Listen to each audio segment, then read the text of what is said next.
भगत नामदेव जी जब 11 साल के थे तो एक बार उनके पिताजी को कुछ काम आन पड़ा, जिसकी वजह से वो उस दिन विट्ठल भगवान की पूजा नहीं कर पाए। लेकिन जाने से पहले उन्होंने नामदेव जी को विट्ठल भगवान की पूजा करने की जिम्मेदारी दे दी और सारी विधि समझाई कि किस तरीके से पहले नदी से जाकर पानी लाना है और फिर कैसे स्नान करवाना है, कैसे नैवेद्य चढ़ाना है और फूल चढ़ाने हैं। और ये सब बताकर उनके पिताजी अपने काम पे चले गए। और फिर 11 साल के नामदेव जी के साथ जो घटित हुआ उसके बारे में गुरबानी में नामदेव जी की वाणी दर्ज है। पहले तो वो पानी भरने के लिए घाघर लेकर नदी किनारे चले गए, जहां उन्होंने देखा कि नदी के अंदर पहले से ही कई सारी मछलियां, कई सारे मेंढक तैर रहे हैं। और उनके शब्द हैं कि आनी ले कुंभ भराई ले उदक, ठाकुर को स्नान करो, 42 लाख जी जल में होते विट्ठल बहला काय करो। मतलब इस पानी में पहले से ही इतने जीव पल रहे हैं कि ये विट्ठल भगवान के स्नान के लिए पवित्र नहीं हो सकता।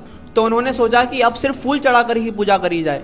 पर जब वो उस फूल के पौधे के पास पहुंचे तो उन्होंने देखा कि फूल पर पहले से ही कई सारे मक्खियां और भंवरे बैठकर उसका रस चूस रहे हैं। और वहां उनके शब्द है कि आनी ले फूल परोई ले माला, ठाकुर की हाँ पूज करो, पहले बास लिया है भंवरे विट्ठल बहला काय करो। जिन फूलों पर पहले से ही भंवरे बैठे हुए हो वो फूल ठाकुर जी को चढ़ाने के लिए स्वच्छ कैसे हो सकते हैं। तो फिर वो जाकर अपनी माँ को बोलते हैं कि माँ मुझे गाय से दूध निकाल कर दीजिए, मुझे ठाकुर जी को नैवेद्य चढ़ाना है। और उनकी माँ पहले बछड़े को गाय के पास छोड़कर उससे दूध चुकवाती है। ये देखकर नामदेव जी कहते हैं कि माँ मैं ठाकुर जी को ये दूध भी नहीं चढ़ाऊंगा।